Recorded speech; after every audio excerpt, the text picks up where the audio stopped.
Bonjour, bonjour pour cette troisième conférence à distance de l'Institut d'astrophysique de Paris.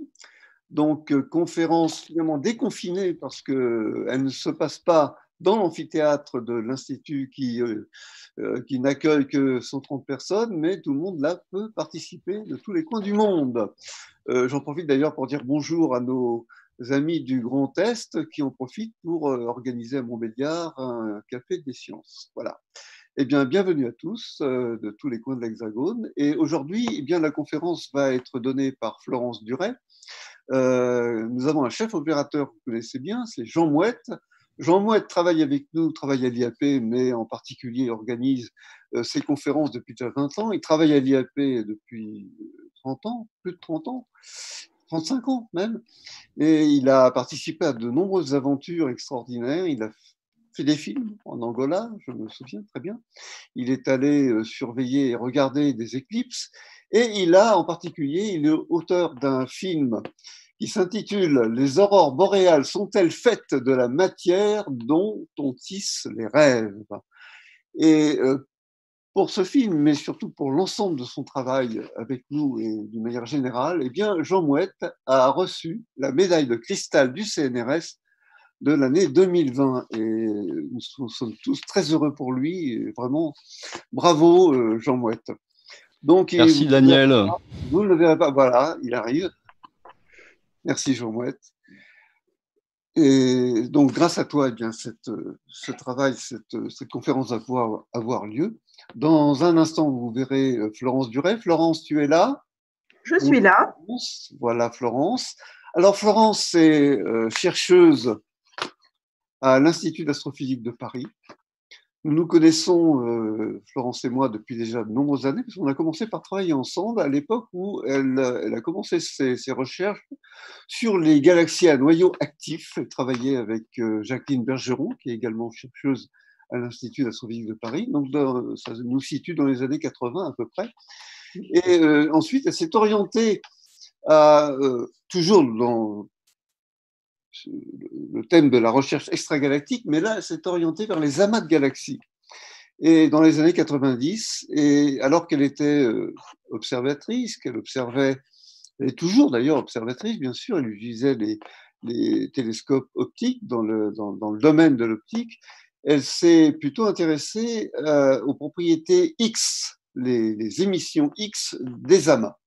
Elle a fait ce travail en collaboration avec Daniel Gerbal et Gastão Lima Neto, et puis d'autres Brésiliens. Et ensuite, donc, elle a continué ce travail sur des données optiques également avec des chercheurs de Marseille, des chercheurs espagnols et un grand nombre de doctorants et d'autres collaborateurs.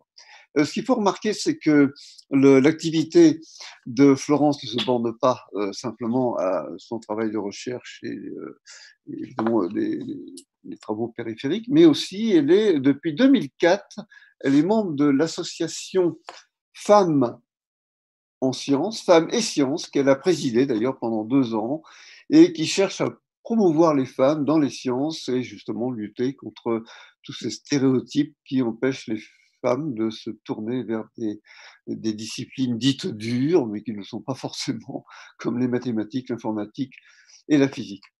Donc aujourd'hui, elle continue évidemment ce travail et cette action. Et aujourd'hui, elle va nous parler de ce qu'elle aime faire. Et son titre est d'ailleurs particulièrement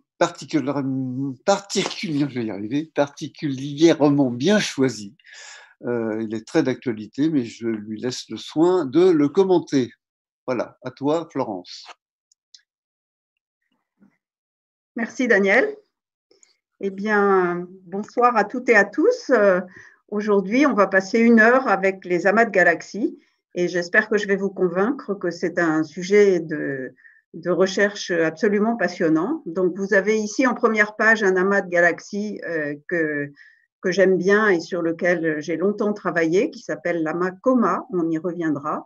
Coma, c'est parce qu'en fait, il est dans la direction d'une constellation qui s'appelle Coma Berenices, la chevelure de Bérénice.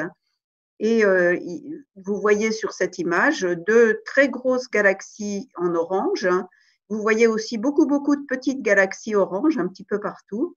Et puis, vous voyez aussi 2 ou 3 grosses taches bleues. Ces taches bleues, malheureusement, ce sont des étoiles de notre galaxie qui nous gênent parce qu'elles sont brillantes et donc elles forment un halo et ça pollue les images.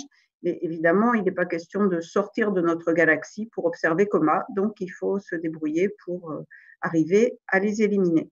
Florence, je vois que, je t'interromps juste une petite seconde, je vois dans le titre que nous ne sommes pas les seuls à être confinés. Nous ne sommes pas les seuls, les galaxies aussi sont confinées. On verra que le gaz aussi est confiné dans les amas. Et donc, qu'est-ce qui arrive aux galaxies lorsqu'elles sont dans les amas? Eh bien, il leur arrive des tas de choses, comme il nous arrive des tas de choses depuis 2 mois où nous sommes confinés chez nous.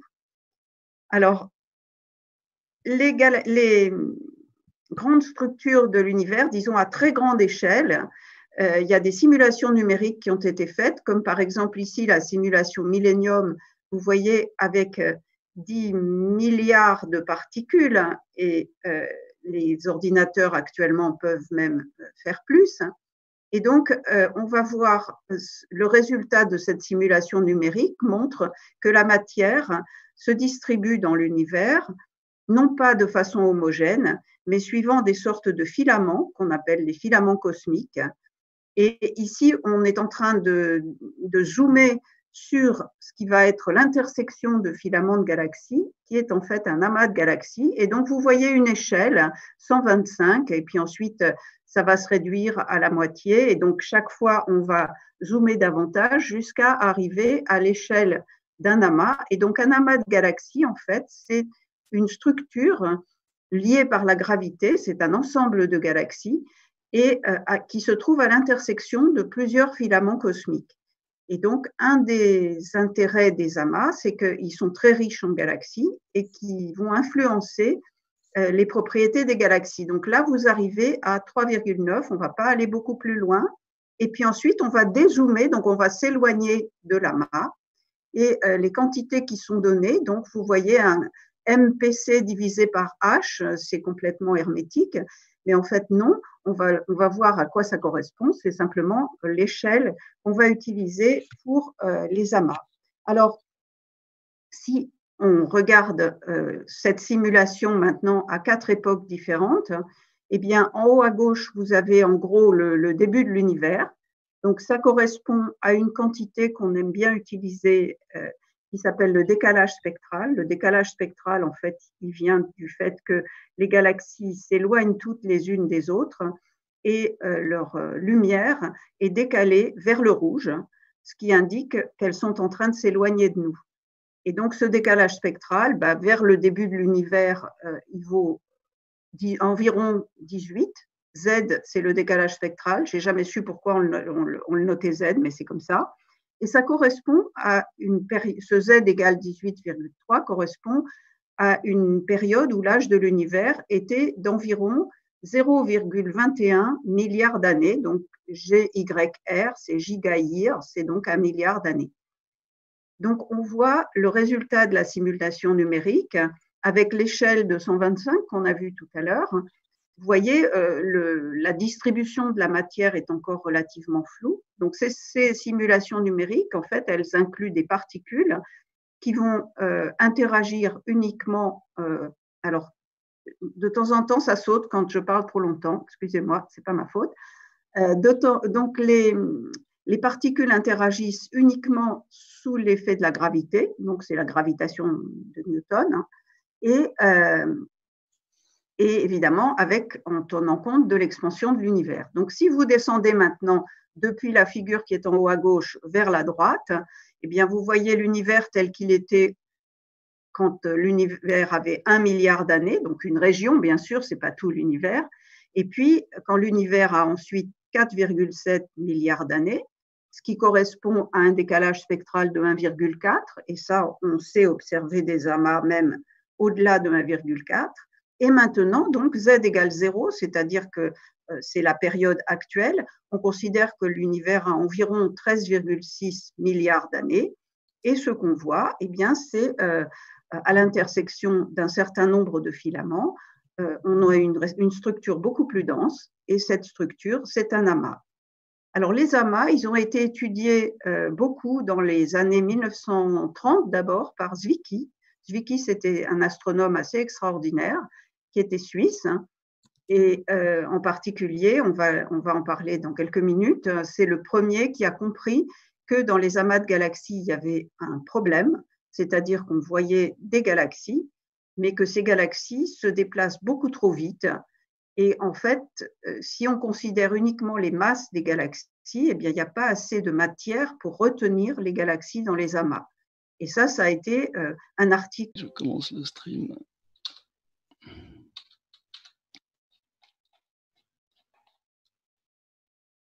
Alors là, ça a l'air d'être reparti avec les trucs qui étaient mis en mémoire qu'on avait perdus. Et a priori, ça a l'air de marcher maintenant. Donc, je recommence à partir de ça ou avant? Non, tu recommences un petit peu avant, je ne sais pas exactement, peut-être une minute avant. Une minute avant, je disais simplement en résumé que les amas de galaxies donc, contiennent bien sûr des galaxies. Il y en a quelques centaines à quelques milliers et on les voit surtout en lumière visible. Ensuite, il y a du gaz très chaud qui émet en rayons X. Et puis, comme il manque de la masse, de la matière, si on regarde les mouvements des galaxies dans les amas, les galaxies se déplacent beaucoup trop vite. Et donc, s'il n'y avait pas de la matière, de la masse pour les retenir par la force de gravitation de Newton, eh bien, les galaxies auraient quitté l'amas. Donc, si les amas existent, ça veut dire qu'il y a de la matière qui retient les galaxies, mais cette matière n'émet pas de lumière. C'est pour ça qu'on l'appelle de la matière noire. Oui, donc, ici, c'est bon, je peux continuer? Oui, tout à fait. Bon, donc voilà l'amas de coma dont je parlais déjà tout à l'heure. Donc, si vous regardez l'image de gauche, c'est une image de coma en lumière visible avec les deux grosses galaxies qui sont au centre de coma. Alors, très souvent, dans un amas, il y a seulement une grosse galaxie, mais coma en a deux. Et c'est le signe qu'il y a eu une fusion de deux amas, chacun des amas ayant une galaxie géante. Et donc, c'est pour ça que coma a deux très grosses galaxies. Donc, si vous regardez maintenant le rectangle vert qui englobe ces deux galaxies et que vous le regardez, cette zone-là, en rayons X, avec le satellite Chandra, qui est un satellite américain, vous voyez deux points très brillants qui correspondent aux deux galaxies très brillantes, c'est-à-dire que ce sont des galaxies elliptiques qui émettent elles-mêmes en rayons X. Et puis, vous voyez cette tache floue qui correspond à l'émission X de l'ensemble de l'amas. Et si maintenant, vous regardez alors à beaucoup plus grande échelle, ici, en composant différentes images obtenues avec le satellite XMM Newton, qui est un satellite de l'Agence spatiale européenne. Donc, vous voyez ici un rond, c'est une pose, et puis donc, il y a une dizaine de poses qui ont été combinées. Donc, en fait, l'image optique qui correspond à toute l'image à gauche, elle correspond simplement au petit rectangle blanc qui est au milieu. Et en fait, l'émission X, elle va beaucoup plus loin. Donc, on voit aussi une émission très diffuse. Alors, on a beaucoup de chance en rayons X parce que ces deux satellites fonctionnent depuis maintenant 20 ans et ils continuent à fonctionner encore très bien et à donner donc des nouveaux résultats. Donc, on dit que les amas de galaxies, ce sont les plus grandes structures de l'univers qui sont liées par la gravité. Et donc, leur dimension, vous avez vu tout à l'heure MPC, mégaparsec. Donc, 1 mégaparsec, c'est écrit en bas, 3 fois 10 puissance 22 mètres. 10 puissance 22, c'est un 1 avec 22 zéros derrière. Donc, vous voyez, on ne pourrait pas utiliser des mètres. C'est plus pratique d'utiliser les mégaparsecs. Et donc, typiquement, un amas, c'est quelques mégaparsecs. Et la masse d'un amas, elle est de l'ordre de 10 puissance 15 pour les plus gros, 10 puissance 15 fois la masse du Soleil. La masse du Soleil, de notre Soleil, c'est une unité commode. Et donc, elle vaut 2 fois 10 puissance 30 kg. Alors, si on veut observer les amas, comment va-t-on s'y prendre ? eh bien, on peut observer donc en lumière visible ou en infrarouge proche. À ce moment-là, on va le faire avec des télescopes au sol ou avec des télescopes dans l'espace, bien sûr, si on veut avoir une meilleure qualité d'image. Si on veut observer en radio, on va pouvoir observer au sol. Et si on veut observer en rayons X, donc le fameux gaz très chaud qui est dans les amas, ou en ultraviolet, eh bien, il va falloir observer dans l'espace parce que ces rayonnements ne traversent pas l'atmosphère de la Terre. Alors, dans le travail que j'ai pu faire sur les amas, il y a eu, disons, deux aspects complémentaires. D'une part, analyser de façon détaillée des amas individuels pour comprendre comment ils se sont formés, disons, ce qui leur est arrivé, qu'est-ce qui s'est passé pour que l'amas ait cet aspect-là, et éventuellement en comparant avec des résultats de simulation numérique, bien sûr, parce que l'évolution des amas, ça prend des millions d'années, et nous, notre durée de vie en tant qu'astronome, c'est quelques dizaines d'années, donc on est obligé de faire des simulations et ensuite de comparer avec nos observations. Et puis, à part l'analyse détaillée d'amas individuels, on peut aussi faire des grands relevés d'amas, cette fois, de façon à pouvoir faire des études statistiques. Donc, on ne va pas dans le détail de chaque amas, mais on a des observations plus statistiques. Alors, juste quelques images des endroits où j'aimais bien aller. Je parle à l'imparfait parce que maintenant, on n'y va plus tellement. Les observations sont faites par des gens sur place et on n'a plus tellement l'occasion d'y aller. Mais ça, c'est donc le CFHT, c'est le Canada France Hawaii Telescope, qui se trouve sur le sommet du Mauna Kea, à 4200 mètres d'altitude, sur la grande île d'Hawaï. Pardon ? C'est celui qui est devant ? C'est celui qui est devant, CFHT. Il y a un petit... Voilà, il est indiqué. Et puis, il y a d'autres télescopes, et en particulier le Subaru, qui est un télescope de 8 mètres japonais, dont on a pas mal utilisé les données ces dernières années parce que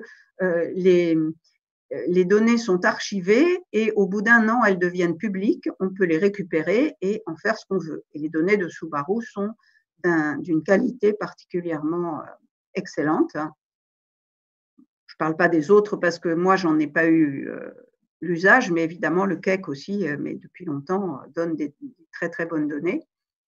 Et puis, dans l'hémisphère sud, on a accès aussi, en tant qu'astronome travaillant en France, on a accès au Very Large Telescope, donc le VLT, qui est constitué de 4 télescopes de 8,20 mètres de diamètre. Et donc, vous voyez, ce sont des très grands télescopes. Vous avez sur la figure de droite l'un des télescopes. Ils ont des jolis noms. Ils s'appellent Antu, Kueyen, Melipal et Yepun.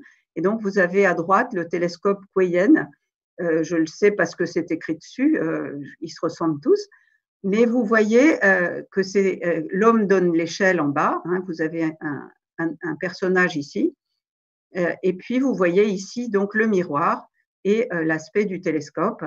Et à gauche, vous avez le site du VLT, qui est donc une montagne qui a dû être aplanie pour pouvoir accueillir 4 grands télescopes. Et ça, c'est une image qui a été prise, une photo qui a été prise il y a maintenant longtemps, lors du transport de l'un des miroirs. Donc, un miroir qui fait 8,20 mètres de diamètre et 17 cm d'épaisseur, ça, c'est pas très facile à transporter, mais voilà, ils ont réussi.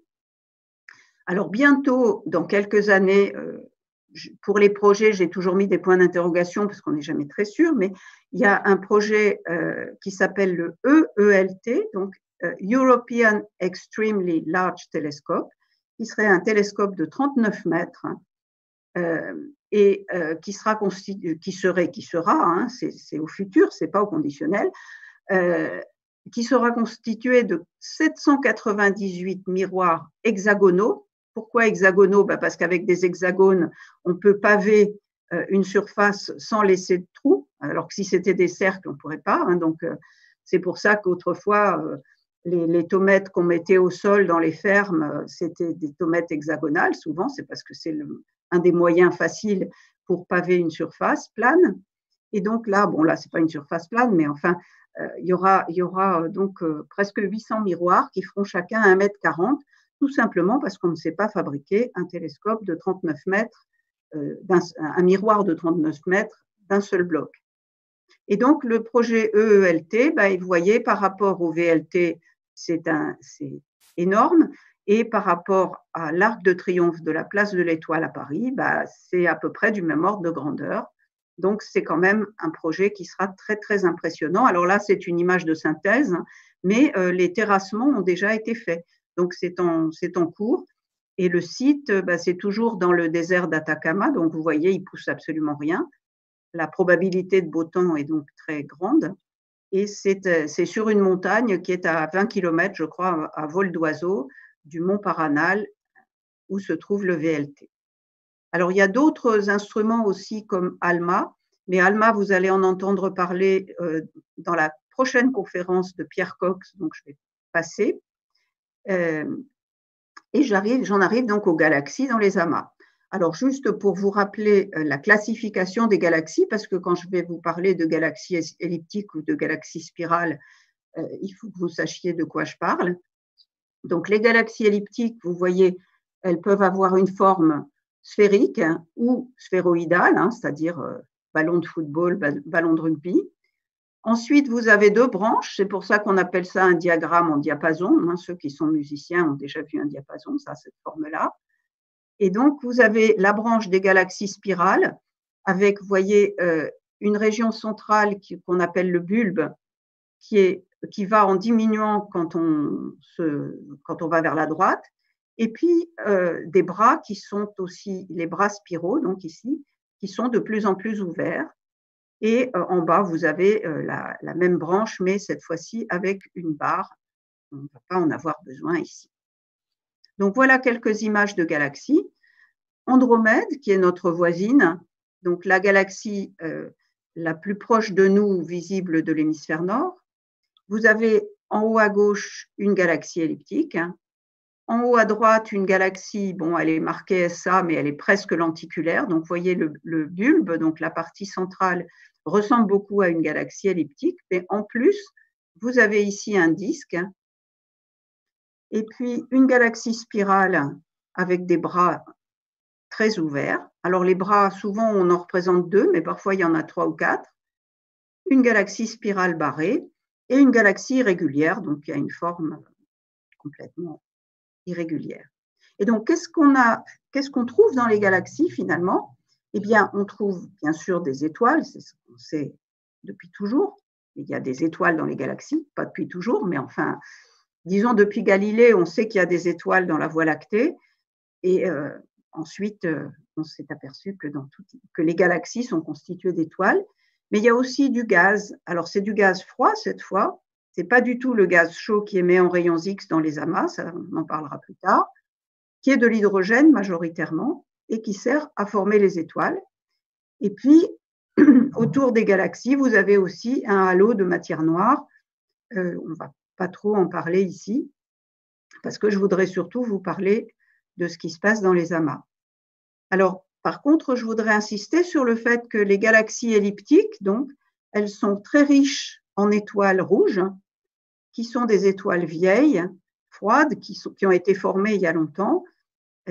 Et donc, les galaxies elliptiques, en fait, ne forment plus d'étoiles. Donc, elles n'ont plus de gaz pour former des étoiles. Donc, il ne se forme plus de gaz et donc les étoiles ont vieilli et il n'y a plus que des étoiles vieilles. Et par contre, dans les galaxies spirales, il y a des disques, et dans les disques, vous avez des étoiles bleues, jeunes, chaudes, et vous avez encore de la formation d'étoiles. Donc, on va voir que dans les amas, eh bien, on trouve ces galaxies-là, mais pas n'importe où.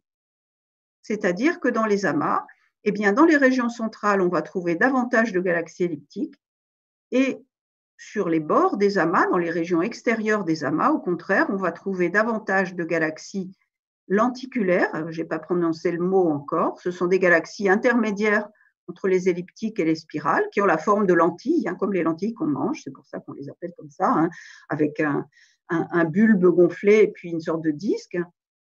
Et donc, vous avez davantage de lenticulaires et de spirales dans les régions extérieures des amas. Alors, ça, c'est une observation qui a été faite en 1980 par Dressler. Et pourquoi? ben, en fait, ça a été compris assez vite et on le voit très bien dans les simulations numériques. D'une part, les galaxies elliptiques se forment par fusion de galaxies plus petites, qui peuvent être des spirales ou des elliptiques. Or, dans les régions centrales des amas, eh bien, il y a davantage de fusion de galaxies. Les galaxies vont se rencontrer davantage simplement parce qu'il y a beaucoup de galaxies. Donc, on va avoir davantage de galaxies elliptiques au centre des amas. Et par contre, on a vu tout à l'heure que les amas sont à l'intersection de plusieurs filaments cosmiques. Et dans les filaments, il y a davantage de galaxies spirales. Donc, en fait, ces galaxies spirales, elles vont tomber dans les amas, parce qu'elles sont attirées par la gravitation des amas. Les amas sont quand même des objets à 10 puissance 15 masse solaire, donc très lourds. Ils vont attirer les galaxies le long des filaments, et comme ces galaxies sont des spirales, eh bien, dans les régions extérieures des amas, on va avoir davantage de spirales. Donc, ça nous dit que les amas n'ont pas fini de se former, et en observant les amas, on va comprendre, en observant leurs propriétés, et en particulier les propriétés de leurs galaxies, mais pas seulement, en observant aussi les amas en rayons X, on va avoir une idée de la manière dont ils ont pu se former. Alors, j'ai donc dit que dans les régions centrales, il y a majoritairement des galaxies elliptiques, ce qui veut dire qu'il y a très peu de formation d'étoiles, puisque dans les galaxies elliptiques, il ne se forme pas d'étoiles. Alors, pourquoi? Oui. Je peux t'arrêter? Oui. J'avais deux questions. La première, c'est de savoir à peu près il y a combien de galaxies dans un amas, typiquement. Et la deuxième, quand tu dis qu'il n'y a pas de formation d'étoiles dans les elliptiques, maintenant, tu veux dire, enfin, au moment maintenant, où… oui. Oui, d'accord. Oui, oui. Ah ben oui, bien sûr, elles ont formé des étoiles un jour, puisqu'elles ont des étoiles. Voilà. Mais elles en ont tellement formé qu'elles ont utilisé tout leur gaz. Donc, elles n'ont plus de gaz pour former des étoiles. Alors, elles ne peuvent plus former d'étoiles. C'est comme une voiture qui, quand elle n'a plus d'essence, elle tombe en panne. Une elliptique, elle s'arrête de former des étoiles quand elle n'a plus de gaz, donc quand elle en a trop formé. Alors, dans un amas, il y a quelques centaines à quelques milliers de galaxies, typiquement. Ensuite, il y a des petits amas qu'on peut même appeler des groupes. Dans les groupes, il peut y avoir quelques galaxies ou quelques dizaines de galaxies.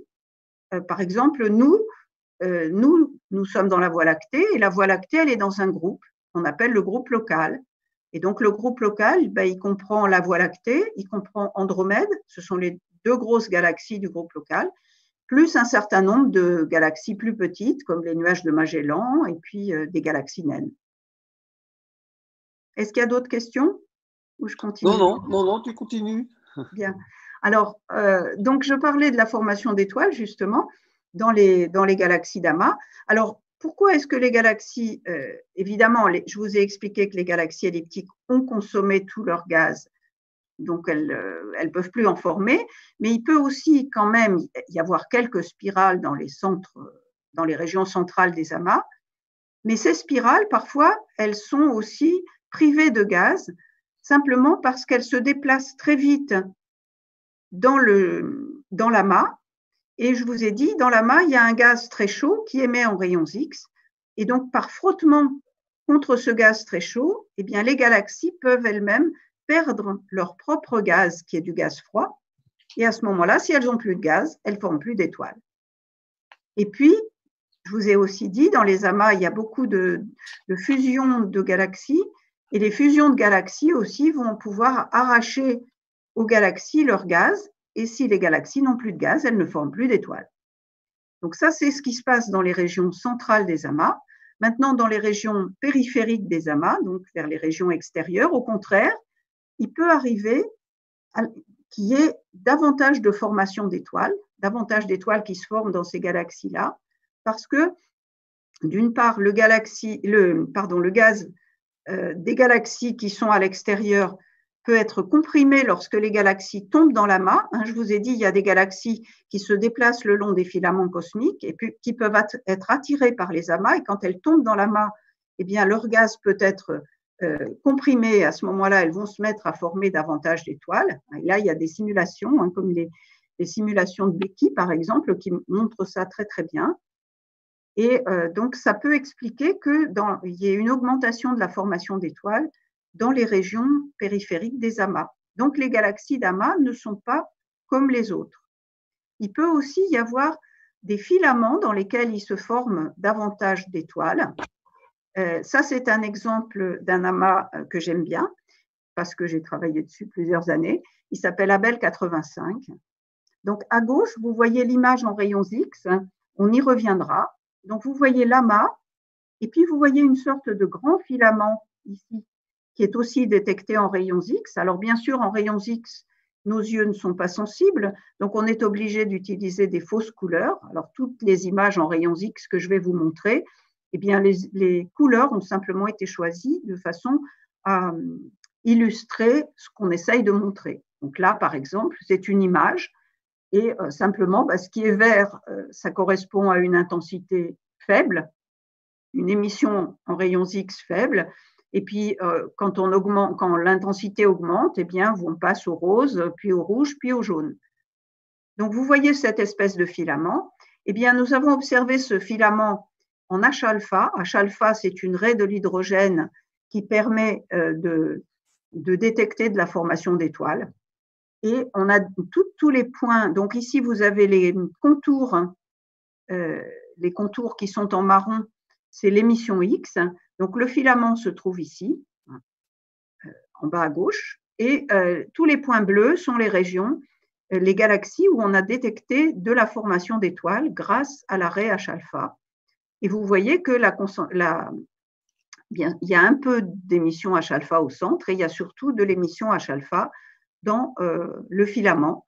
Donc, il existe, et ce n'est pas le seul exemple, des amas pour lesquels on arrive à détecter un filament justement qui est en train de tomber sur l'amas. Alors ce filament-là, on pense qu'en fait ce sont des petits groupes de galaxies qui sont en train de tomber sur l'amas et dans ces petits groupes, il y a davantage de formation d'étoiles. Alors dans les amas, on trouve aussi toutes sortes de galaxies bizarres avec des formes bizarres. Par exemple, ce qui a été découvert il y a une dizaine d'années seulement, ce sont les galaxies méduses. Alors, les galaxies méduses, jellyfish galaxies en anglais, eh bien, elles ont des formes très, très étranges et très variées. On les a surtout détectées à partir du moment où on a regardé les amas avec le télescope spatial Hubble, parce qu'on avait besoin d'avoir une résolution spatiale, c'est-à-dire une qualité d'image très fine. Et sur les images prises au sol, on n'arrive pas toujours à voir ces détails-là. Donc ça, c'est un exemple d'une galaxie méduse. Et donc, vous voyez, en fait, ces galaxies sont interprétées comme dues à l'interaction soit avec d'autres galaxies, soit avec le gaz chaud qui baigne tout l'amas. Et la formation d'étoiles dans ces galaxies est très intense, mais sur une durée très courte. Donc, c'est pour ça aussi qu'on n'en voit pas beaucoup, parce que statistiquement, on a peu de chances d'en voir. Et donc, celle-ci, par exemple, vous voyez toutes ces régions qui sont très brillantes, ce sont des régions où il se forme beaucoup d'étoiles. Et vous voyez cet arc ici qui montre très clairement, pourquoi ça avance tout seul, qui montre très clairement que la galaxie est en train de se déplacer dans le sens de la flèche. Et ça, c'est valable pour beaucoup de ces galaxies. On voit le sens de déplacement de la galaxie à l'intérieur de l'amas. Et donc, ça veut dire qu'il y a un effet un ralentissement, une force de frottement contre le gaz chaud qui baigne tout l'amas, qui fait que la galaxie on voit très bien dans quelle direction elle se déplace. Et ces galaxies-là forment beaucoup d'étoiles. Alors, voilà un autre exemple un peu bizarre, un peu pathologique. C'est encore une galaxie méduse avec beaucoup de formation d'étoiles. Et là, on voit très clairement que la galaxie est en train de se déplacer dans cette direction-là. Et donc, en mesurant le taux de formation d'étoiles et en regardant comment les galaxies se distribuent dans l'amas, ça nous donne, les galaxies méduses se distribuent dans l'amas, ça nous donne une idée du déplacement de ces galaxies dans le gaz. Florence ? Oui ? Oui, il y a une ou deux questions, si tu veux bien. Oui. Alors, il y a une question qui est la suivante. Si deux galaxies se rencontrent, est-ce que l'une a plus de gaz que l'autre? Je ne sais pas si c'est le gaz qui est déterminant dans ce cas-là, mais enfin, est-ce que c'est celle qui a le plus de gaz qui va prendre du gaz à l'autre? Autrement dit, est-ce qu'il y a un transfert de gaz d'une galaxie à l'autre? Et une autre question, combien l'univers Attends, pas tout à la fois, je vais peut-être répondre à une par une. Oui. Donc, en fait, ce qui se passe, c'est que le gaz dans les galaxies, c'est une petite fraction de la masse, c'est-à-dire que l'essentiel de la masse dans une galaxie, elle est sous forme d'étoiles, et le gaz, c'est une toute petite fraction. Donc, quand on fait des simulations numériques de fusion de galaxies, eh bien, on étudie essentiellement la manière dont les étoiles vont se redistribuer spatialement. Et en principe, disons, il y a des tas de scénarios possibles parce que deux galaxies peuvent fusionner et n'en former plus qu'une seule à la fin, ou bien elles peuvent passer l'une près de l'autre et puis s'arracher des étoiles mutuellement et puis repartir chacune dans sa direction. Et qu'est-ce qui arrive au gaz? Non, je crois que le gaz, il reste confiné dans sa propre galaxie, mais si les deux galaxies fusionnent pour en former une seule, eh bien tout le gaz va se retrouver réuni. Est-ce que je peux poser une question moi-même? Quelle est pour un amas typique, quelle est la masse de gaz qui émet les rayons X? Est-ce que c'est supérieur à la masse des étoiles? Est-ce que c'est nettement inférieur? Oui, je vais en parler tout à l'heure. D'accord, ok. Donc, alors, j'ai une question, voilà. Alors, qui n'est pas de moi, puisqu'on en est là. Combien dénombre-t-on d'amas de galaxies dans l'univers? Quelle est la méthode utilisée pour dénombrer? Alors, pour l'instant, je dirais qu'on en connaît des dizaines de milliers. Et à la fin de mon exposé, je vais parler du satellite Euclide qui va vraisemblablement en détecter plusieurs centaines de milliers. Donc, voilà. Ça va faire du travail pour les astronomes. Alors, tu avais une autre question, non? Je peux continuer? Oui, vas-y. Voilà, donc, après les galaxies méduses, il y a aussi les galaxies centrales d'amas. Donc, tout au début, je vous ai dit, au centre des amas, il y a souvent une galaxie elliptique géante, parfois deux même. Et donc, cette galaxie centrale, elle est devenue énorme parce qu'elle a accrété des petites galaxies, c'est-à-dire que par l'attraction gravitationnelle, elle a attiré des petites galaxies qui passaient à côté, elle les a avalées et elle est devenue de plus en plus grosse. Donc, voilà, ce sont des galaxies qui ont des propriétés particulières. Donc ça, c'est un exemple. Ce sont des galaxies elliptiques géantes avec souvent une très grande enveloppe d'étoiles qui sont donc des galaxies très massives, puisqu'on a vu que la masse d'un amas, un amas assez gros, est de l'ordre de 10 puissance 15 masses solaires. Eh bien, ces galaxies, juste une galaxie centrale d'amas, elle peut faire 10 puissance 13 masses solaires. Donc, un centième de la masse de toute la masse de l'amas. Donc, c'est une très grosse galaxie. Alors, j'ai une simulation, on va voir, qui simule un amas du genre coma. Donc, vous voyez l'expansion générale de l'univers. Disons, bien sûr, on voit qu'une toute petite fraction de l'univers ici. Et vous voyez, en haut à droite, Z, c'est le décalage spectral. Et donc, vous le voyez qui diminue puisqu'on se dirige vers l'époque actuelle. Et vous voyez les petites galaxies en jaune qui fusionnent pour donner des galaxies de plus en plus grosses. Et des galaxies de plus en plus grosses. Vous voyez qu'il y a de la matière qui est accrétée par l'amas lui-même. Et donc là, on va faire un zoom sur l'amas et vous voyez à la fin de la simulation, on arrive à un amas qui ressemble à coma avec deux très grosses galaxies, plus un certain nombre de galaxies plus faibles. Donc, on arrive à expliquer la formation des galaxies géantes et on s'est aperçu que très souvent, les galaxies, enfin très souvent, disons dans peut-être 60 ou 70% des cas, la galaxie géante comme celle qu'on a vue ici, la galaxie géante de l'amas, elle a une certaine orientation sur le ciel, qui est évidemment aléatoire, mais cette orientation, elle est souvent la même que celle de l'amas à très grande échelle. Donc ça, c'est un exemple. C'est un amas disons, moyennement lointain, à un décalage spectral de 0,54. Ça, c'est la galaxie centrale. Donc, vous voyez, vous avez une échelle ici de 20 kiloparsecs. C'est la taille typique d'une galaxie.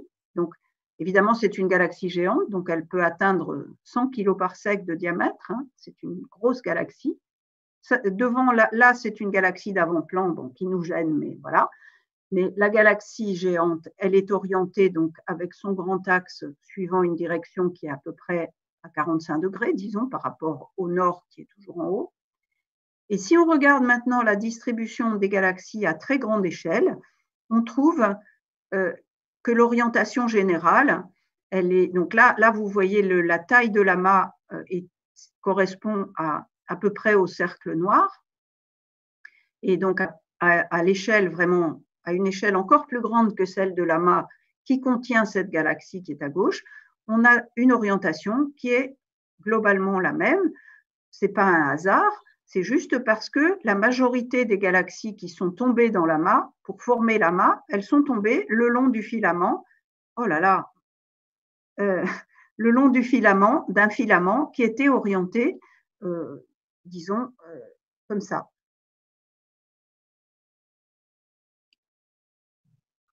Alors, donc ça, c'est à droite, vous avez une carte de densité des galaxies de l'amas. On a sélectionné les galaxies qui avaient une forte probabilité d'être dans l'amas.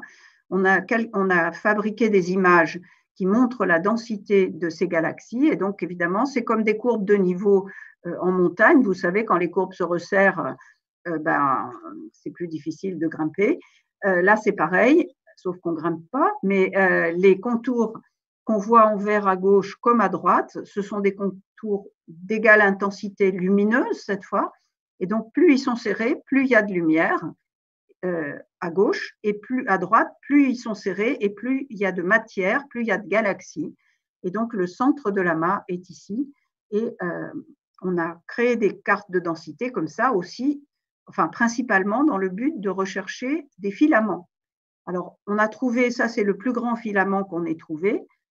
Donc, c'est un filament autour d'un amas qui est à un redshift, non, il y a un zéro de trop là, il est à 0,54. Donc, ici, vous avez l'amas principal, c'est le cercle blanc, donc ce qui est marqué grand A. Et l'ellipse en jaune, ici, c'est le premier filament. Et la deuxième ellipse en jaune, ici, autour de C, c'est un deuxième filament. Donc, on a deux grands filaments qui sont l'un d'une longueur de 6 mégaparsecs fois 1,8 et l'autre de 3,2 fois 2,1. Donc, ce sont des très grands filaments. Et notre idée, bien sûr, c'était de détecter les filaments des galaxies qui sont en train de tomber dans les amas. Alors, un dernier filament, c'est un filament qui a été détecté il y a longtemps maintenant, autour d'un amas beaucoup plus proche, cette fois-ci à partir de données spectroscopiques. Donc, on a vraiment les distances de toutes ces galaxies et toutes les galaxies en mauve sont à la même distance de nous et montrent qu'il y a vraiment un filament qui passe par l'amas. L'amas ici est en rouge. Et donc, il y a certainement des galaxies qui sont en train de tomber sur l'amas le long de ce filament. Alors, dans les amas, à part les galaxies, vous avez aussi de la lumière diffuse. La lumière diffuse, en fait, elle est due à des étoiles qui ont été arrachées à leur galaxie justement par frottement sur le gaz X. Donc ça, c'est une petite simulation qu'on a prise à Chris Mios. Alors, elle est très, très courte, mais je n'ai pas trouvé le moyen de l'arrêter sur l'image finale. Donc, elle montre au départ une sorte de filament de galaxie et on va voir. Donc, vous avez une échelle ici de 1 mégaparsec. Donc, typiquement, l'amas, il correspond à la région centrale ici du filament. Et on va voir, à la fin de cette simulation, on voit qu'il y a de la lumière diffuse un peu partout. Et cette lumière diffuse, eh bien, on est en train justement d'essayer de la détecter. Vous voyez, on voit les galaxies et on voit de la lumière diffuse, je le repasse parce que ça va très très vite, c'est-à-dire une tache floue en gris très clair qui correspond en fait à des étoiles qui ne sont plus liées à une galaxie. D'habitude, les étoiles sont toujours dans une galaxie. Eh bien, dans les amas, il y a des étoiles qui ont été arrachées à leur galaxie et qui ne sont plus donc dans une galaxie. Florence, alors ça, oui. Je peux, là? Oui. Ça me permet de rebondir sur une question. Quelqu'un demande qu'est-ce qu'il y a hors des amas? Parce qu'on peut imaginer qu'il y a une évaporation des amas, donc il y a des étoiles qui doivent aussi peut-être quitter les amas, et peut-être qu'il y a quelque chose qui quitte les filaments. Qu'est-ce qu'il y a dans entre les filaments, en gros? Entre les filaments, ben, il n'y a pas grand-chose. C'est-à-dire que quand on observe vraiment l'univers à grande échelle, on observe que les galaxies sont distribuées le long de filaments ou éventuellement dans des feuillets, c'est-à-dire des structures à 2 dimensions. Et entre les filaments, il y a des régions vides où il n'y a quasiment pas de galaxies. Et on détecte ça même dans l'univers relativement proche, c'est-à-dire que ce n'est pas uniquement parce qu'on n'arrive pas à les détecter, c'est vraiment qu'il n'y a pas de galaxies. Donc les galaxies sont vraiment distribuées le long de filaments et entre les galaxies, il y a des grands vides. Alors, des grands vides, ils ne sont pas complètement vides, mais ça veut dire que disons, le pourcentage de galaxies, la densité de galaxies est très très faible. D'accord. Alors, pour terminer sur la lumière diffuse, donc voilà un exemple qui est assez joli, donc sur lequel a travaillé mon doctorant. Donc, c'est le même amas MAX J0717 dont je vous ai montré la carte de densité avec les grands filaments représentés par des ellipses jaunes. Cette fois-ci, c'est uniquement la région centrale de l'amas, observée avec le télescope spatial Hubble avec des poses très profondes. Et donc, dans 4 couleurs, 4 bandes. Donc, en bleu, ben, on ne voit rien, on ne voit pas de lumière diffuse. En vert, on commence à en voir, pas mal. Donc, les contours en orange et en rouge, c'est ce qui correspond à l'émission de lumière diffuse. En rouge, la lumière diffuse s'étend encore plus loin. Et si on va dans l'infrarouge proche, eh bien, la lumière diffuse couvre pratiquement tout le champ. Alors, ne faites pas attention à ce trou ici, ce n'est pas qu'il y a un trou, c'est qu'il y a une galaxie d'avant-plan qu'on a été obligé de masquer parce que sinon, elle émet tellement de lumière qu'on ne voit plus rien. Donc, cette lumière diffuse, elle est essentiellement constituée elle est majoritairement rouge puisqu'elle émet davantage dans le rouge et dans l'infrarouge que dans le bleu ou dans le vert. Donc, ça veut dire qu'elle est constituée d'étoiles rouges qui sont des étoiles vieilles. Donc ça, c'est l'objet du travail de mon doctorant Amael Elien qui va soutenir sa thèse le 15 septembre. Alors, je vois que l'heure tourne. Les amas sont aussi des lentilles gravitationnelles, c'est-à-dire que Einstein a prédit que lorsque un faisceau lumineux passe près d'une forte concentration de masse, eh bien, ce rayon lumineux va être dévié. Or, on a vu que les amas de galaxies, ce sont des fortes concentrations de masse, puisque 10 puissance 15 masse solaire, c'est beaucoup. Donc, quand un rayon lumineux émis donc, par une galaxie qui est située plus loin que l'amas, derrière l'amas, va traverser l'amas et va parvenir à l'observateur. Alors ici, l'observateur est représenté par son œil, évidemment. On n'observe plus à l'œil depuis longtemps, mais c'est un symbole. Eh bien, l'image de la galaxie, les rayons lumineux envoyés par cette galaxie vont être déviés et l'image de la galaxie va apparaître sous forme de plusieurs arcs. Alors, ça va ressembler à quelque chose comme ça si l'alignement est parfait. Si l'alignement n'est pas parfait, eh bien, on va voir simplement des petits arcs un peu déformés. On verra quand même des petites déformations. Donc, au milieu, c'est ce qu'on appelle l'effet gravitationnel fort, en anglais strong lensing, avec des arcs géants. Ensuite, si on augmente un petit peu l'angle entre l'observateur, l'amas et la galaxie d'arrière-plan, on va voir des petits arcs, donc qu'on appelle des arclettes en anglais. Et puis, si l'angle est encore plus fort, on va voir ce qu'on appelle l'effet de lentille gravitationnelle faible, c'est-à-dire que on ne pourra pas détecter les arcs individuellement, mais statistiquement, la déformation des galaxies d'arrière-plan va permettre de remonter à la masse qui a déformé les faisceaux lumineux et donc à la distribution de matière dans les amas. Et ça, c'est quelque chose qui, pour nous, est très précieux parce que ça va être une manière de voir comment la matière est distribuée dans les amas. Donc ça, c'est le premier arc gravitationnel qui a été détecté. par Geneviève Soucaille, Bernard Faure, Yannick Mélier à Toulouse dans les années 80. Donc, ils ont détecté sur leur image ce grand arc, enfin, cette lumière qui avait une forme extrêmement bizarre. Alors, évidemment, ils ont fait des tas de pauses parce qu'au début, ils se sont dit il y a un défaut. Ben non, on retrouvait toujours la même pose. Et en fait, quand ils ont réussi à prendre un spectre de cet arc, ils ont trouvé que ça correspondait au spectre d'une galaxie qui était à un décalage spectral de 0,725, sachant que l'amas lui-même, qui est l'amas Abell 370, il est à un décalage spectral de 0,375. Donc, vous voyez, la galaxie, elle est plus que 2 fois plus loin que l'amas et elle est tellement déformée qu'elle a cet aspect très bizarre. Alors, depuis, bien sûr, il y a beaucoup d'amas qui ont été détectés comme présentant des arcs gravitationnels. Donc, ces arcs gravitationnels correspondent à des images de galaxies d'arrière-plan. Mais évidemment, il n'y a pas une seule galaxie, ce serait trop simple, il y en a plusieurs. Donc, il y a des systèmes d'arcs, disons. Et grâce à l'effet de lentilles faibles, on va pouvoir détecter la distribution de masse dans l'amas. Et donc là, je vous remontre la même image de Max 0717, mais cette fois-ci, à gauche, vous avez la carte de densité des galaxies que je vous ai déjà montrée. Et à droite, je vous montre la distribution de matière déduite calculée grâce à l'effet de lentilles faibles. Et donc, vous voyez que ça se ressemble beaucoup. Alors, on ne détecte pas vraiment le filament C qui est en bas à gauche, là. Là, on n'arrive pas trop à le détecter avec l'effet de lentille.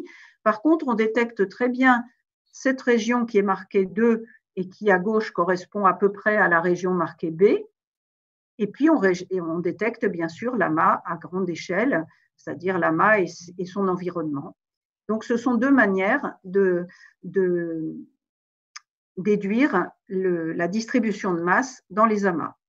Alors maintenant, quelques mots pour terminer sur les amas en rayons X, puisque je vous ai dit depuis le début que les amas ne comprennent pas seulement des galaxies, mais aussi du gaz très chaud qui émet en rayons X et qui est observé donc par satellite. Voilà quelques autres exemples, puisque je vous ai déjà montré Coma en rayons X. Ça, c'est un amas proche. Et vous voyez, on retrouve le même phénomène que pour les galaxies méduses, mais bien sûr à beaucoup, beaucoup plus grande échelle. C'est-à-dire que cet amas, visiblement, il se déplace vers une direction qui serait en haut à droite, et le gaz chaud qui émet en X, il est un peu tassé par le mouvement. Et à droite, vous avez une image d'un autre amas qui est complètement différente.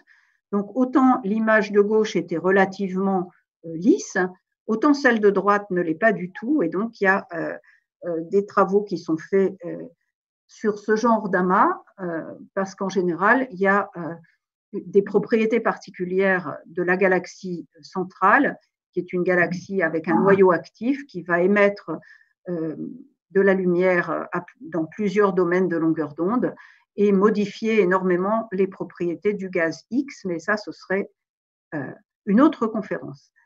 Donc, en rayons X, on interprète les spectres comme, donc, c'est grâce aux spectres, depuis qu'on fait de la spectroscopie en rayons X par satellite, on a pu obtenir donc des spectres, c'est-à-dire la quantité d'énergie en fonction de l'énergie de réception. On a pu détecter que ces spectres correspondaient à un gaz très chaud. Donc, très chaud, ça veut dire 10 millions de degrés. Et qu'il y avait une raie du fer, ici marquée avec la flèche rouge. Et cette raie du fer est très importante parce qu'elle nous permet de calculer l'abondance en fer du gaz chaud qui émet en rayons X. Donc, les amas eux-mêmes vont fusionner. Ils vont avoir donc ça va avoir des effets à la fois sur les galaxies, puisque ça va à la fois pouvoir augmenter dans certains cas la formation d'étoiles. Ça va aussi dans certains cas, du coup, ça va créer des galaxies très brillantes. Ça va aussi les fusions d'amas vont pouvoir créer de l'émission radio dans des régions externes de l'amas. On va voir un exemple. Et puis, les fusions d'amas ont des effets très importants sur le gaz chaud, puisque ça va supprimer la région qui est plus froide ou disons un peu moins chaude au centre des amas, et ça va aussi perturber les distributions de température et de métallicité. Donc c'est surtout là-dessus que je vais finir. Donc je vous ai dit, les fusions d'amas vont pouvoir créer dans certains cas de l'émission radio, ça c'est un exemple particulièrement joli. Vous avez un amas qui s'appelle Abell 3376, où en fait il y a un petit amas qui est là, mais au départ il est arrivé, il était en bas à droite, il a traversé le gros amas, maintenant il se trouve là, donc il est presque sorti du gros amas, et il a interagi tellement fortement avec le gros amas que ça a créé des ondes de choc qui ont accéléré des électrons qui vont émettre du rayonnement radio. Et ce rayonnement radio, on le voit par les contours jaunes. Donc, tout ce qui est les contours jaunes, c'est de l'émission radio. Et donc, on voit en particulier, alors cette ellipse, c'est juste pour guider l'œil, hein, mais on voit tous ces contours jaunes ici qui correspondent à de l'émission radio intense. Et de l'autre côté, pareil, c'est-à-dire qu'on voit très bien la direction d'où venait le petit amas et la direction dans laquelle se dirige le petit amas.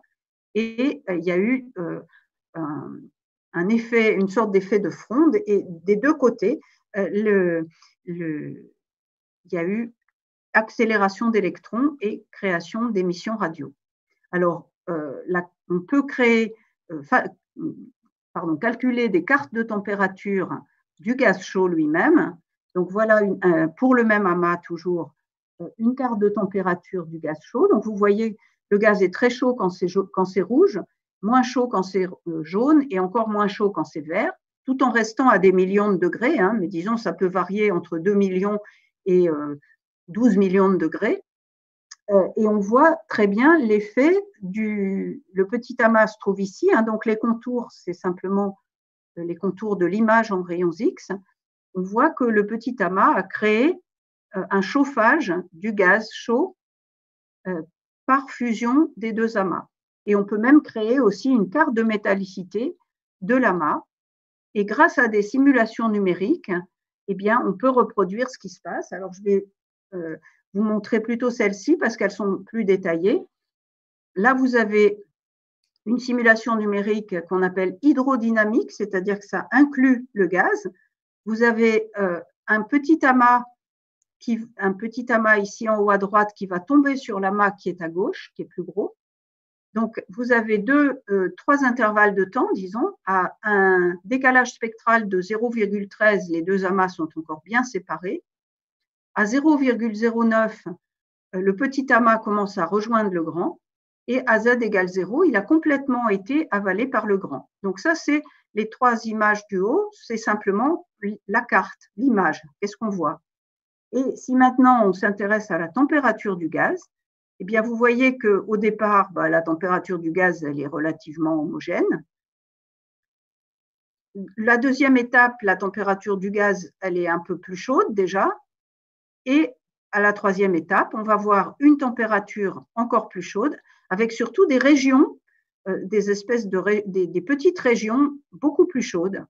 Or ça nous est arrivé quand on a calculé la carte de température de l'amas Abell 85 que je vous avais montré tout à l'heure, parce que c'est celui qui avait un filament en rayons X dans lequel on avait aussi détecté des galaxies qui formaient des étoiles. Eh bien, cet amas, quand on a calculé sa carte de température, on a vu des régions plus chaudes et on s'est dit, oh là là, mais qu'est-ce que c'est? Pourquoi est-ce qu'il y a ces régions plus chaudes? À quoi ça correspond? Et juste à ce moment-là, il y a un article qui est paru la même année, l'année d'avant, je ne sais plus, enfin, par un groupe complètement différent qui a fait ces simulations-là, pas du tout pour expliquer notre amas, mais ça se ressemblait énormément. Alors, la géométrie n'est pas exactement la même, mais très clairement, ça nous disait qu'il y avait eu un petit amas qui était tombé en venant d'une direction probablement au haut à droite, et puis il est tombé dans l'amas, et il a créé ces régions plus chaudes. Donc, cet amas-là, il a subi plusieurs fusions. Une fusion plus ancienne avec un petit amas qui venait de la région en haut à droite, et actuellement, une fusion qui est encore en cours, puisque je vous ai dit, il y a un filament qui est constitué de groupes qui sont en train de tomber sur l'amas, Et c'est ce qui fait aussi que cette région-là, qui est la région d'impact du filament contre l'amas, est plus chaude.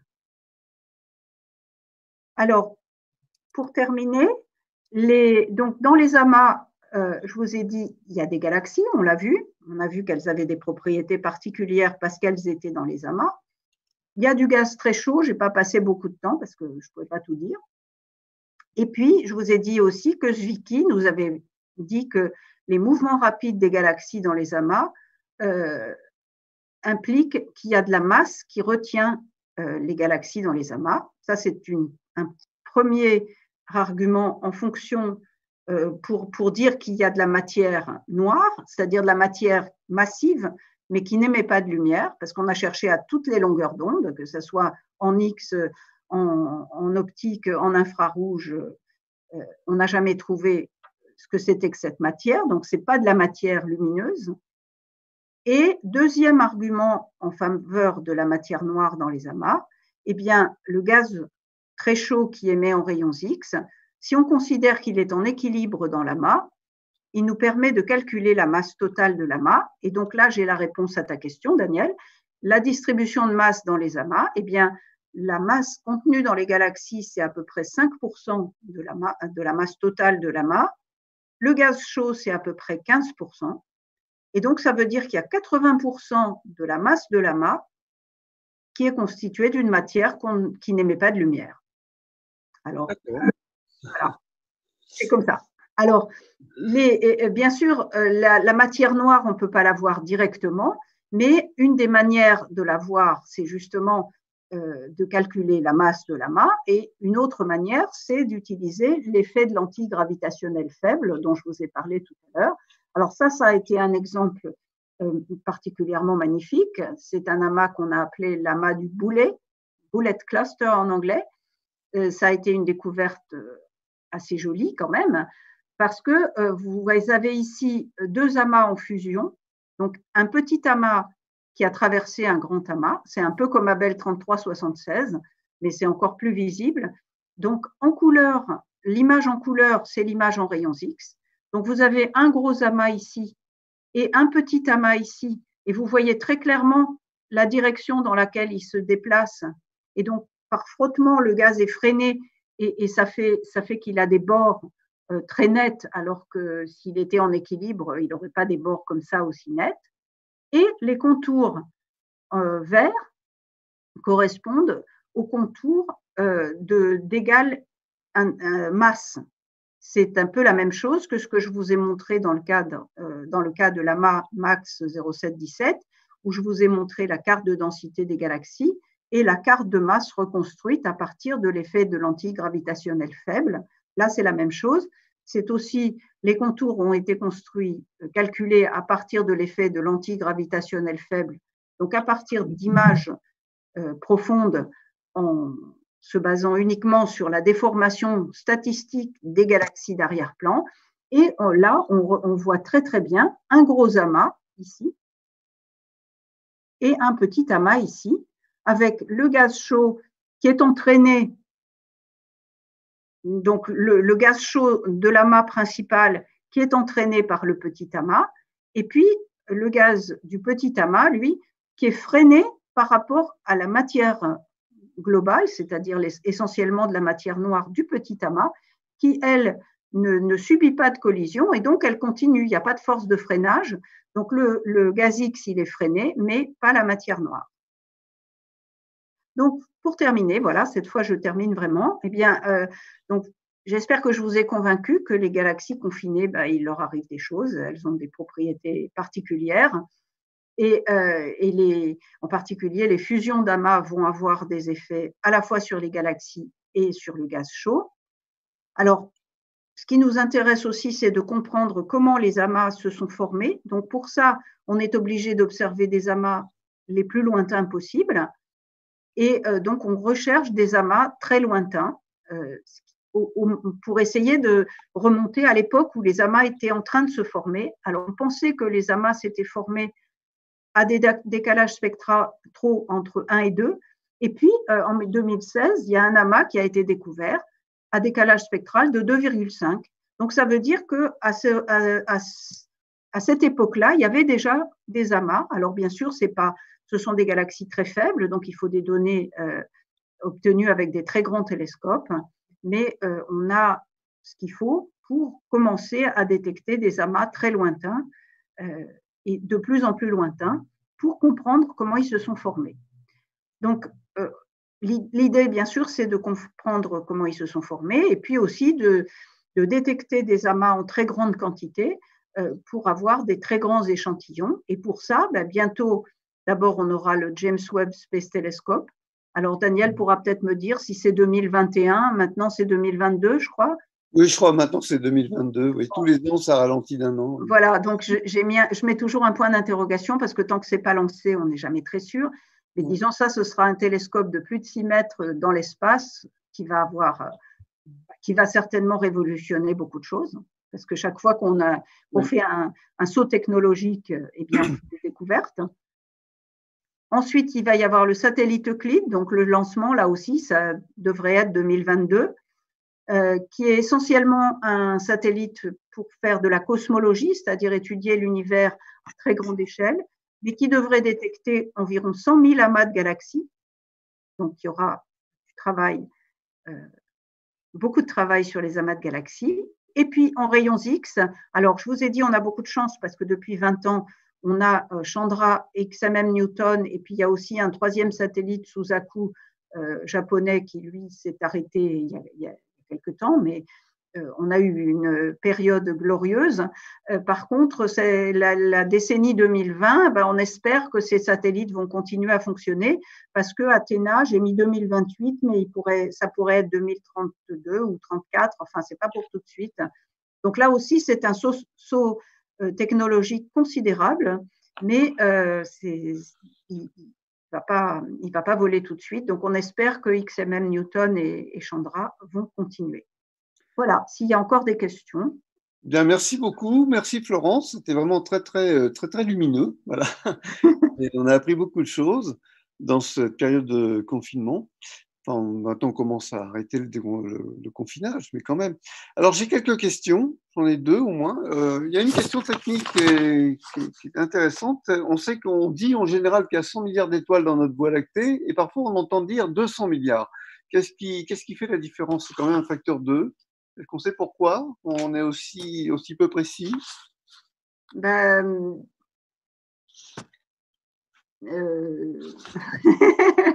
Ah, c'est compliqué. Oui, c'est pas toujours facile de compter les étoiles dans notre galaxie parce que d'abord on est dedans. Donc, comme on est dedans, on a beaucoup de mal on ne peut pas en sortir pour la photographier. Il y a des étoiles qui se cachent les unes les autres. Donc, c'est difficile de compter les étoiles dans notre galaxie parce que quand vous regardez dans les régions très denses de la Voie lactée, du côté du Cygne, l'été, on voit vraiment là où c'est très blanc. Ça veut dire qu'il y a tellement d'étoiles que les étoiles, évidemment, elles ne se touchent pas au sens physique puisqu'elles ne sont pas à la même distance de nous. En projection dans le ciel, elles ont l'air de se toucher. Elles ne se touchent pas, mais il y en a beaucoup et en particulier, il y a des étoiles qui en cachent d'autres. Donc, ce n'est pas si simple que ça de les compter. Alors, un facteur 2, ça me paraît quand même beaucoup. Je pensais que c'était mieux défini que ça. Mais en fait, moi, je fais des choses plus faciles parce que je ne travaille pas sur la Voie lactée, je travaille sur des galaxies extérieures. Et donc, une galaxie extérieure, on arrive plus facilement à mesurer la quantité de lumière totale qu'elle émet. Et donc, ça permet de remonter à peu près au nombre d'étoiles qu'elle contient. Voilà. J'ai une autre question, alors là, qui touche aux amas. Est-ce qu'il y a un champ magnétique dans les amas? Et une autre question qui est peut-être un peu liée à celle-là, les déplacements qu'on observe dans une galaxie sont-elles comparables? Les déplacements des galaxies dans un amas sont-ils comparables aux déplacements des amas dans le superamas Laniakea? Voilà. Alors ce sont des questions complètement disjointes. Donc, est-ce qu'il y a des champs magnétiques? Oui, parce que je suis revenue à Abel 3376, en fait. Donc, je vous ai dit, les contours jaunes, ce sont des contours qui montrent l'émission radio. Et l'émission radio, c'est ce qu'on appelle du rayonnement synchrotron. il est dû à des électrons qui vont spiraler dans un champ magnétique. Donc, pour avoir du rayonnement synchrotron radio, il faut qu'il y ait un champ magnétique. Alors, bien sûr, ce sont des champs magnétiques très faibles, c'est-à-dire que par rapport à la Terre, au champ magnétique terrestre, c'est tout petit, mais il y a effectivement un champ magnétique qui est détecté parce qu'il y a des électrons qui ont été accélérés. C'est-à-dire que dans les régions, il peut y avoir un champ magnétique un peu partout, mais s'il n'y a pas d'électrons accélérés qui vont émettre du rayonnement radio, le champ magnétique, on ne peut pas le mesurer. Mais quand il y a du rayonnement synchrotron comme là, on saura qu'il y a un champ magnétique. Alors, dans certains amas, il y a aussi ce qu'on appelle des sources radio reliques, c'est-à-dire des sources radio qui peuvent pas être identifiées avec une galaxie particulière, mais par contre, où on détecte de l'émission radio, et c'est aussi parce qu'il y a un champ magnétique et des électrons. Voilà, merci. Alors, est-ce que tu peux répondre sur l'autre question, le déplacement des… Oui, alors les galaxies dans les amas, on peut mesurer plus ou moins ce qu'on appelle la dispersion de vitesse, c'est-à-dire la vitesse relative des galaxies les unes par rapport aux autres. Et typiquement, la dispersion de vitesse dans un gros amas, elle peut atteindre 1000 km par seconde. Donc, je crois que c'est plus que les vitesses qui sont mesurées par rapport à la Niakea. D'accord. Il y a une autre question qui est liée à l'interaction des deux amas, là, le boulet de canon. Oui. Pourquoi, me demande-t-on, pourquoi lors d'une collision, la matière noire continue son chemin alors qu'elle interagit gravitationnellement avec le reste? Oui, elle interagit gravitationnellement, mais il n'y a pas de force de frottement. Donc, il n'y a pas de collision.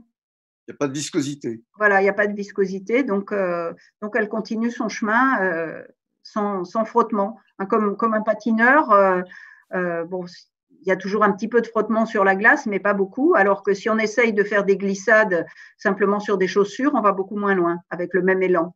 Donc là, c'est pareil. On va enchaîner sur la dernière question qui est, à mon avis, intéressante par rapport à ce qui vient d'être dit. Que penser de la théorie alternative à la matière noire, c'est-à-dire la théorie monde, M-O-N-D, oui. Qui est le Unified, enfin tu connais. Oui, je connais bien. On a même fait un article dessus il y a fort longtemps, avec Daniel Gerbal, justement, Marc Lachiézeret, et il y avait un quatrième, ça devait être Gastão Limanetto, c'était au début des années 90.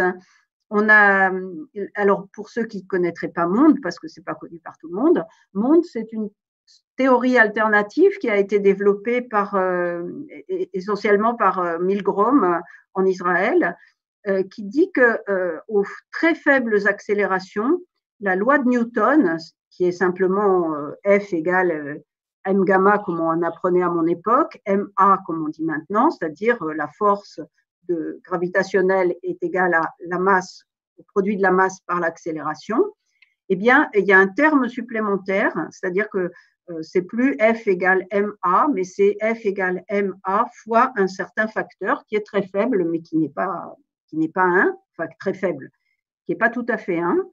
Et donc, bien sûr, ça va modifier les résultats.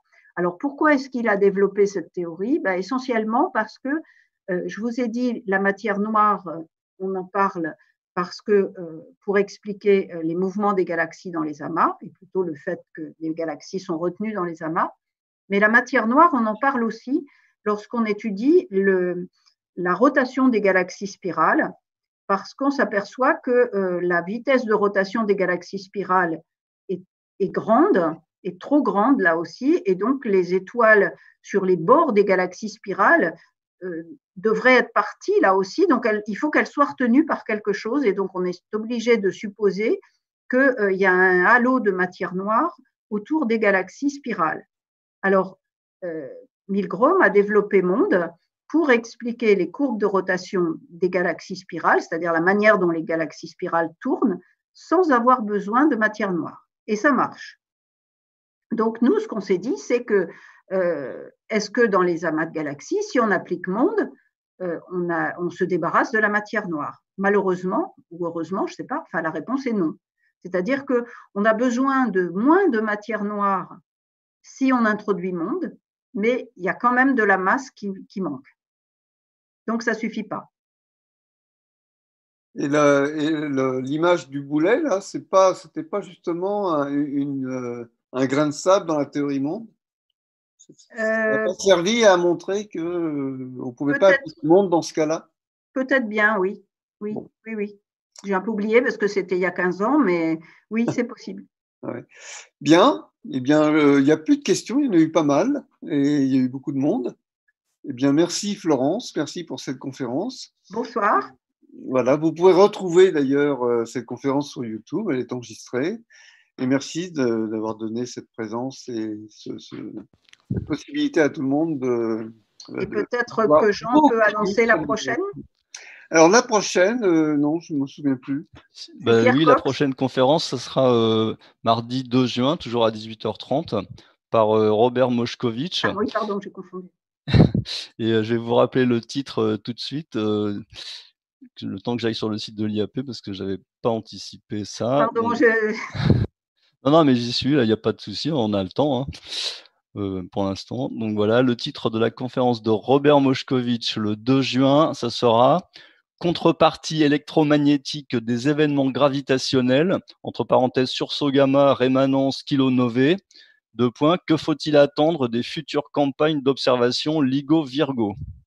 Bon, c'est où? Donc le 5 juin. Le 2 juin, le mardi 2 juin. Oh là là. Oui, je voudrais préciser une petite chose. Excuse-moi, Daniel, tout à l'heure, tu as dit que j'étais l'auteur du film sur les aurores boréales. Je ne suis pas l'auteur. L'auteur, c'est Laurent Préal. Moi, je ne suis que l'intervenant, un des intervenants qui raconte ce qu'il fait avec les aurores boréales.